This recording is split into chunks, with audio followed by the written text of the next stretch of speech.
चंद्रग्रहण 2026 आज चंद्रग्रहण आहे. तर गाईला खाऊ घाला ही एक गुप्त गोष्ट. बदलून जाईल तुमचं नशीब. चंद्रग्रहण 2026 इन मराठी. नमस्कार मित्रांनो, श्री स्वामी समर्थ. जय माता लक्ष्मी.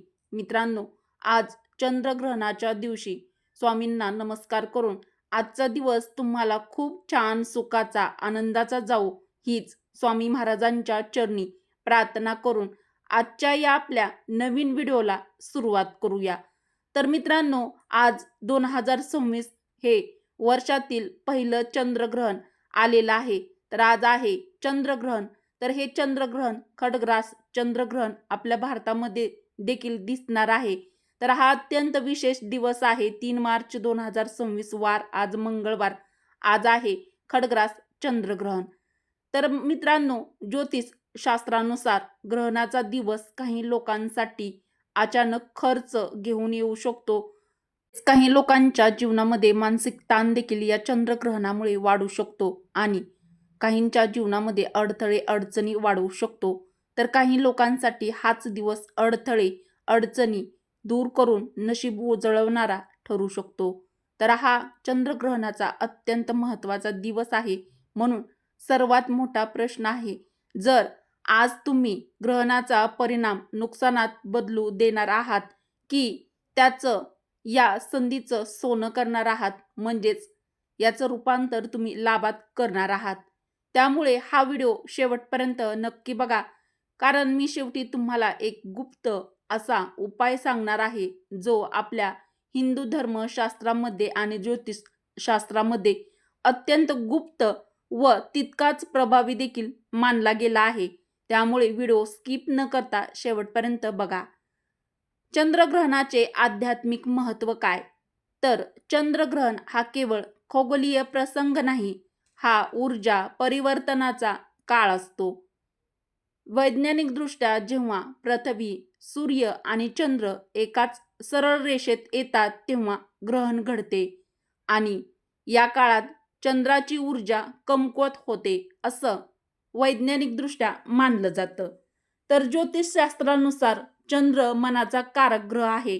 म्हणूनच ग्रहणाच्या काळात काही लोकांना अचानक चिंता वाढू शकते, मानसिक अस्थिरता निर्माण होऊ शकते, तसेच पैशाची अडचण वाढू शकते, अचानक खर्च वाढू शकतात, असा अनुभव देखील येऊ शकतो. विशेषतः ज्यांच्या कुंडलीत राहू, केतू आणि शनी हे अशुभ स्थितीत आहेत त्यांच्यासाठी हा चंद्रग्रहणाचा काळ हा अत्यंत संवेदनशील मानला जातो, असं आपल्या ज्योतिषशास्त्राचं म्हणणं आहे. तर ग्रहणाच्या दिवशी काय टाळावं? मित्रांनो, उपाय करण्यापूर्वी काही गोष्टी टाळणं हे अत्यंत महत्त्वाचं आणि तितकंच गरजेचं देखील आहे. मला चंद्रग्रहणाची अचूक वेळ पाहायची असेल तर आपल्या चॅनलवरती तो देखील व्हिडिओ अपलोड आहे, नक्की बघा. तर ग्रहणाच्या काळात अन्न उघडं ठेवू नका, वादविवाद टाळा, नकारात्मक विचार टाळा, शक्य असल्यास जप करा. ग्रहण संपल्यानंतर स्नान करून घर शुद्ध करा. अनेक लोक इथेच चूक करतात, ते ग्रहण संपल्यानंतर उपाय आठवतात. परंतु मित्रांनो, आपल्या हिंदू धर्मशास्त्रानुसार ग्रहण काळात केलेल्या सेवेला म्हणजेच दानाला अधिक फल मिळतं, असं आपल्या हिंदू धर्मशास्त्रामध्ये मान्यता आहे. ग्रहण आणि आर्थिक अडचणी. जर तुमच्या घरात सतत पैशाची कमतरता आहे, म्हणजे पैशासंबंधी अडचणी आहेत, येणारे पैसे घरामध्ये टिकत नाहीत, अचानक खर्च वाढतो, कामामध्ये अडथळे येत आहेत, तर ग्रहणाच्या काळामध्ये हा सुधारणा करण्याची ही संधी तुम्ही सोडू नका. ही संधी तुमच्यासाठी असू शकते. तर शास्त्रामध्ये सांगितलं आहे, ग्रहणाच्या दिवशी केलेलं दान 1000 पट तुम्हाला फळ देतं. तर ग्रहणाच्या दिवशी कोणतं दान करावं? मित्रांनो, आज चंद्रग्रहणाच्या दिवशी तुम्ही काळे तीळ दान करू शकता, तसेच तांदूळ दान करू शकता, तूप दान करू शकता, उबदार कपडे दान करू शकता, गरिबांना अन्नदान दान करू शकता. यामुळे चंद्रदोष आणि शनिदोष शांत होतात.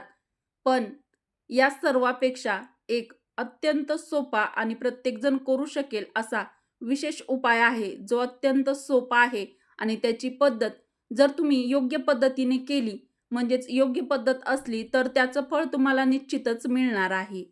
आता बघूया सर्वात महत्त्वाचा गुपित उपाय.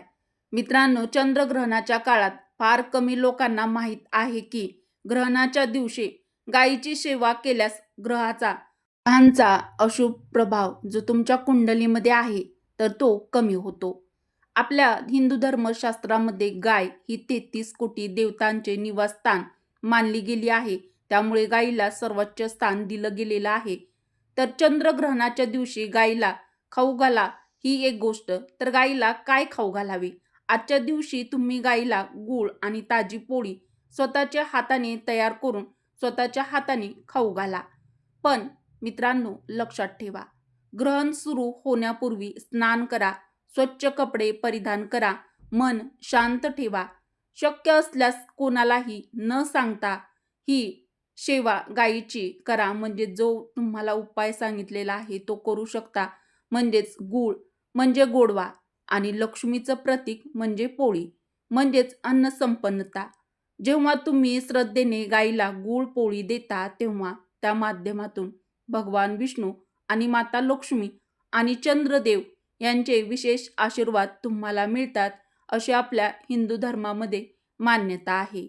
राहू, केतू आणि शनीसाठी विशेष. जर तुमच्या कुंडलीत राहू केतू दोष असेल किंवा शनीची 7.5 सुरू असेल तर हा उपाय विशेष लाभदायक मानला जातो. तर तो तुम्ही चंद्रग्रहणाच्या दिवशी म्हणजे आज नक्की करा. तर गायीला अन्न देणे म्हणजे पितरांना तृप्त करणे असे देखील आपल्या हिंदू धर्मशास्त्रामध्ये सांगितलं जातं. विशेष गुपित उपाय चंद्रग्रहणाच्या वेळी नक्की करा.